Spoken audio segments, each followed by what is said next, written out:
जय हिंद मेरे प्यारे साथियों, दोस्तों and very very good morning आप सभी के लिए। मैं आज एक चीज़ पूछना चाह रहा हूं दोस्तों आप सभी लोगों से कि कम्युनिटी पर जो क्वेश्चन डालते हैं आप लोगों को कैसे लगते हैं, अच्छे लगते हैं या नहीं लगते हैं, ये चीज़ का जवाब मुझे कमेंट में बताना। और दूसरी बात, यूपी पुलिस कांस्टेबल की आप लोग सभी तैयारी कर रहे हो, मुझे पता है जितने बंदे जुड़े हैं अधिकतर सभी लोग यूपी पुलिस कांस्टेबल की ही तैयारी करने वाले हो। तो बात ये पूछना चाह रहा हूँ मैं, क्या आप लोग जान रहे हो कि तैयारी कैसे की जाए जिससे कि आपका सिलेक्शन हो जाए। जी हाँ दोस्तों, कहीं ऐसा ना हो आप लोग पढ़ाई तो बहुत अच्छी कर रहे हो लेकिन स्कोर आप लोग ना कर पाओ, अच्छा स्कोर ना कर पा रहे हो, या लास्ट में भी जब मेन एग्जाम हो उसमें भी ना कर पाओ। तो उसके सिर्फ दो रीजन होंगे। एक तो आप ज़्यादा सोचना, ज़्यादा एक्सपेक्टेशन करना किसी भी सब्जेक्ट से। मतलब कि हिंदी, अब मैं आपको बताता हूँ, हिंदी आपने सोच लिया इजी आएगी, हिंदी इजी होती है, आपने सोचा रीजनिंग इजी होती है, आपने बना लिया स्कोर इतना इतना। और दुख की बात कि अगर आप ना कर पाए मेन एग्जाम में, होता है कई लोगों के साथ होता है कि हिंदी हम जितना सोच के जाते हैं उतनी कभी कभी नहीं हो पाती है। हम हिंदी 30-32 सोच के जा रहे हैं, कभी कभी वो 25 ही रह गई, तो 5 क्वेश्चन पीछे आप हो गए, 5-7 क्वेश्चन, तो वो कहीं ना कहीं आपको मेरिट से बाहर कर देंगे। बिल्कुल ट्रू बात बताऊंगा दोस्तों, जितनी भी है आप लोग भले सोच रहे हो कि 30-32 कर ही दूंगा चाहे कोई कुछ भी गए, होता है, मैं मान रहा हूं कर दोगे, 90+ बंदे कर दोगे, लेकिन जो कुछ लोग हैं जो रह जाएंगे उनके लिए मैं बता दूं कुछ गलतियां जो आप लोग करके आओगे। हिंदी हो चाहे रीजनिंग, कम प्रैक्टिस, हिंदी और रीजनिंग में कम प्रैक्टिस। आप मैथ और जीके में ज़्यादा प्रैक्टिस कर रहे हो कि मैथ हिंदी रीजनिंग तो हो ही जाएगी, तो ऐसा बिल्कुल मत करना। हिंदी रीजनिंग इतनी अच्छी करना, देखो हिंदी रीजनिंग के 56 क्वेश्चन आएंगे, लिख के ले लो। और अगर आप लोगों ने 45-50 के बीच में किया तो बहुत अच्छा स्कोर माना जाएगा, बहुत ही एक्सीलेंट स्कोर। मैं कह रहा बिल्कुल नॉर्मल बंदा पढ़ने वाला वो भी 40 करके आएगा, क्योंकि तभी अगर फाइट करना है यूपी पुलिस कांस्टेबल में तो 40+ तो करनी पड़ेंगे। और जिसको सिलेक्शन लेना है वो 45 से 50 के बीच में करे। 56 मैं कह रहा 11 क्वेश्चन, अभी आप लोगों को हल्के में ले रहे हैं ना, 11 क्वेश्चन कैसे गलत हो जाएंगे रीजनिंग के, होंगे गलत, लिख के ले जाओ। पता क्या होंगे, यही होंगे संबंध बनाने से। जैसे का बोलो शेर का संबंध मादा से, तो इसका संबंध बकरी का संबंध किससे होगा। क्वेश्चन ऐसे होंगे ना, कभी सुने ही नहीं होंगे, इस टाइप के क्वेश्चन जरूर पढ़ के जाना, 3-4 क्वेश्चन मिलेंगे। मुझ पे बीत चुकी तभी मैं आपको बता रहा हूँ ऐसी बातें, वरना क्या है ना। तो 45 क्वेश्चन रीजनिंग में टारगेट ऐसा सेट करो, करना तो 50 का टारगेट, लेकिन आप 45 क्वेश्चन हर समय कर लो, एक भी चैप्टर ना छोड़ो, और अधिक से अधिक प्रैक्टिस करो। अब वही मैं बात कर रहा हूँ हिंदी की, 30-32 क्वेश्चन अगर सही करने हैं 37 में से, हो तो 37 भी जाएंगे, लेकिन मुझे पता है 37 नहीं हो पाएंगे। कितनी भी अच्छी प्रैक्टिस करके जाना, 2-4 क्वेश्चन तो ऐसे आएंगे जो पता ही नहीं होंगे, कहाँ से आ गए पता ही नहीं होंगे, रचना ऐसी पूछ ली जाएगी पता ही नहीं होगी, 1-2 क्वेश्चन और होंगे जो पता ही नहीं होंगे, लेकिन 32-33 क्वेश्चन ऐसे आएंगे जो एक्यूरेट, जो आपके पढ़े होंगे। लेकिन अब आपको उसमें से कितने याद हैं, आप उसमें से कितने सही लगा पाओगे, ये अब आपके ऊपर बात है ना। यही होगा दोस्तों, लिख के ले लो, अभी मेन एग्जाम में यही होने वाला है आपके साथ। और यही अगर आप लोग टेस्ट कहीं दे रहे हो, मॉक टेस्ट वगैरह, तो यही होता होगा उसमें भी, कि क्वेश्चन हमारे पढ़े हुए होते हैं फिर भी हमारे गलत हो जाते हैं। तो मैं जो बता रहा हूँ आपको ध्यान से सुनो। आप लोग 30-32+ जब भी ला सकते हो जब खूब अच्छे से इतनी अच्छी प्रैक्टिस कर लो कि कोई भी क्वेश्चन डाउट में रही ना। कहने मतलब आप समझो, पूरे रूल नियम, जैसे मैंने संज्ञा एक चैप्टर लिया था, संज्ञा पढ़ाई थी जब मैंने, आप लोग प्ले लिस्ट में देख लेना, हिंदी यूपीपी, तो उसमें मैंने संज्ञा पढ़ाई थी, बाकायदा आपको ट्रिक से बताई थी कि कोई भी आप लोग भूलो ना, कोई भूल चूक ना हो पाए। इसी तरह से कुछ भी पढ़ो दोस्तों तो उसका थोड़ा, देखो नॉर्मल पढ़ाई तो हर कोई कर लेगा, अगर रामायण जैसी पढ़नी है या महाभारत या कुछ भी XYZ स्टोरी पढ़नी है तो पढ़ लोगे, मूवी के सीन आपको याद रहते हैं, पूरी मूवी याद रहेगी कहाँ का हुआ है। लेकिन पढ़ाई हम लोगों को इतनी अच्छी याद नहीं रहती, उसका रीजन ये होता है पढ़ाई कहीं ना कहीं बहुत ज़्यादा है, और हम लोगों के पास सिलेबस इतना ज़्यादा होता है, एक चैप्टर फिनिश करो दूसरा रेडी होता है, दूसरा फिनिश करो तीसरा रेडी होता है, तो कुछ तो मिक्सर हो जाता है। हम पढ़ के जाएंगे संज्ञा और उसमें हमें ट्रिक याद आ रही होगी सर्वनाम की, ऐसा होता है, कई बार होता है, सबके साथ होता है, आप कोई नए नहीं होंगे।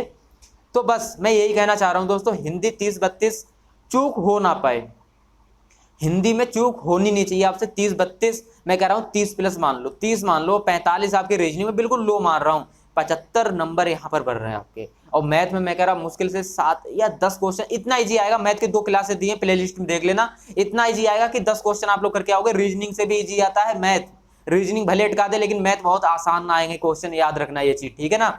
मैथ के मैं 10 मान के चल रहा हूँ, आपके 19 क्वेश्चन आएंगे, ठीक है, 10 मैथ के, और मैं 10 से 12 नहीं, बिल्कुल आपके बेकार बता रहा हूं, बिल्कुल बेकार। तो 15 क्वेश्चन आप लोग जीके में फिर भी करके आओगे, 15 क्वेश्चन कतई बेकार एग्जाम करके आओगे, क्योंकि जो भी मैं क्लासे अभी दूंगा जीके की और आपको प्रोवाइड कराऊंगा काफी, अभी वैकेंसी आने तो दो, क्यों टेंशन ले रहे हो इतनी ज्यादा, है ना। चाहे मैराथन 12 घंटे में ही क्यों ना सब कुछ बताना पड़े। तो आप लोग टेंशन ना लो बिल्कुल। 15 जीके, 10 आपके मैथ और 75 आपको उधर मुझे चाहिए रीजनिंग हिंदी में, तभी आपका सिलेक्शन हो पाएगा। 100 क्वेश्चन आप लोग पहुंच रहे हो और 10 नंबर इसमें नॉर्मलाइजेशन मिलेगा, यानी कुल मिला के 110 क्वेश्चन यानी कि 120 नंबर आपके हो जाएंगे। तो दोस्तों सोचो पहले, एक 220 में general, OBC, SC, ST, ex serviceman, male female कुछ भी हो, XYZ सभी का सिलेक्शन होना तय है। और ये तो रहा बिल्कुल जर्नल से। अब आप लोग एससी, एसटी, ओबीसी इसमें भी आते हो, एक्स सर्विसमैन तो बिल्कुल 33% ले आओ मार्क्स, पास हो, ठीक है ना। एसटी भी बहुत ही मिनिमम नंबर ले आओ, पास हो। एससी, ओबीसी और जनरल थोड़ा फाइट करना पड़ता है, तो आप लोगों को मैं बता रहा हूँ। ओबीसी और जनरल में खासकर अधिकतर फाइट होती है। ओबीसी के कैंडिडेट्स कम से कम 60% होते हैं तैयारी करने वाले, और बाकी के जो कैटेगरी होते हैं उसमें कम है, क्योंकि मैंने पोल पे भी डाला तो उसमें 60% कम से कम बोर्ड मिल रहे हैं हमको ओबीसी से। जी हाँ दोस्तों, ओबीसी के कहीं ना कहीं ज्यादा तैयारी करने वाले हैं। आप भी सब लोग तैयारी करने वाले हो, तो बस कोई भूल चूक हो ना पाए। याद रखना इस बार भर्ती पानी है, भले वैकेंसी 26,000 है या 36,000, जो मेरा आइडिया है, अगर पीएससी ऐड होके आ रही है तो 36,000 वैकेंसी आएगी, पीएससी नहीं इस बार आ रही है तो 26,000 वैकेंसी आएगी। तो आप लोग टेंशन ना लो, 26 या 36,000 में से आपको एक वैकेंसी देखने को मिलेगी, और फिर तो कुछ भी आ जाए, आपको बस एक वैकेंसी चाहिए, आपको एक के लिए तैयारी करनी है। और जिस हिसाब से मैं आइडिया बताता हूँ बस इसी तरह से लगे रहना। प्रेशर क्या है, मैथ का क्यों प्रेशर इतना ज्यादा ले रहे हो, जीके का प्रेशर इतना ज्यादा क्यों ले रहे हो, जब रीजनिंग हिंदी में बोल रहा हूँ इतनी अच्छी करके जाओ कि बस 2 ही सब्जेक्ट यार। अगर रीजनिंग जिसने 50 क्वेश्चन नंबर कर दी, 50 क्वेश्चन की रीजनिंग सही कर दी 56 में से, उसके 6 क्वेश्चन किसी तरह गलत हो गए या उसको समझ में नहीं आए, और हिंदी उसने 37 में से 32 सही कर दी, 5 क्वेश्चन के आउट ऑफ सिलेबस आ गए, कुछ भी दिक्कत नहीं, 82 क्वेश्चन आपके यहीं भर रहे हैं। और फिर चाहे आप उधर 18-20 क्वेश्चन भी दोनों में मिला के ले आओ यार, फिर भी 100-110 के पार जाओगे। 100-110 के बीच में क्वेश्चन बनने का मतलब है 100% सिलेक्शन, कोई से भी कैटेगरी से हो। तो बस दोस्तों इसी चीजों को मैं जो बता रहा हूँ बस वही फॉलो करते जाओ। रीजनिंग हिंदी इतनी ज्यादा अच्छी कर लेना, ऐसा ना हो यार मैथ जीके के चक्कर में आप लोगों की रीजनिंग हिंदी भी कमजोर रह जाए, और देखा जाए स्कोर आपका 20-22 हिंदी में हो पाए और रीजनिंग में भी वही 35-40 हो पाए, तो क्या रह गया बताओ। 35-40 मैं कह रहा हूँ, 40 मान लो और 20-22 इधर मान लो, 62 क्वेश्चन यहाँ पर बढ़ रहे हैं। और फिर मैं कह रहा हूँ मैथ आपने ज्यादा अच्छा कर लिया तो 12 क्वेश्चन करके आओगे, है ना, 15 कराओगे, 62 15 77 हो गए। जीके अच्छी करे आए और ज्यादा तो 15-20 भी मान लो, 77-20 तब भी 97, यानी कि रहोगे नीचे ही, मुश्किल से 90-95 तक ही पहुंच पाओगे। लेकिन रीजनिंग हिंदी को अच्छे से लेके जाओगे तो कहीं ना कहीं सिलेक्शन आपका बहुत अच्छा होने वाला है। और मैथ की टेंशन ना लो, मैथ के जो 19 क्वेश्चन आएंगे ना, 1900 के तरीके, 19 नहीं तो 17-18 के तरीके में बता दूंगा कि इस तरीके के क्वेश्चन आएंगे, करके जाना। 15 क्वेश्चन आप लोग करके आओगे मैथ के। भी 2 क्लासेस दे चुका हूँ मैथ, मैं इसलिए ज्यादा अभी नहीं दे रहा हूँ क्योंकि मैथ अभी मैं सोच रहा हूँ अभी रोक के रख रहा हूँ, बाद में आपको एग्जाम की तैयारी जब एक बार वैकेंसी आने दो फिर आपको मैथ ऐसे पढ़ा दूंगा ना, हर एक चैप्टर आप लोग कहोगे सर आपने 15 दिन में ही पूरा मैथ खत्म कर दिया। ज्यादा आपको टेंशन भी नहीं होगी, ज्यादा रूल कुछ भी याद नहीं कर पाऊंगा, डायरेक्ट क्वेश्चन आपके फंसाऊंगा। टेंशन ना लो कुछ भी किसी भी बात की दोस्तों, बस मेरा यही एक सपना है कि आप लोगों को वर्दी में, ठीक है ना, वर्दी में देखने का यही एक सपना है। और जब आप लोग ट्रेनिंग पर आओगे तो सीतापुर में लाजमी बात है, सीतापुर में 3-4 ट्रेनिंग सेंटर है, आप लोग सभी यहाँ आओगे ही तो देखने को मिलेगा, तो मुझे बहुत ज्यादा अच्छा लगेगा। क्योंकि अब तक जो बंदे आए हैं वो भी कहीं ना कहीं मुझे जान रहे थे, तो अब आप आओगे तो और भी ज्यादा जानकारी, एक दूसरे की जान पहचान बनेगी, है ना।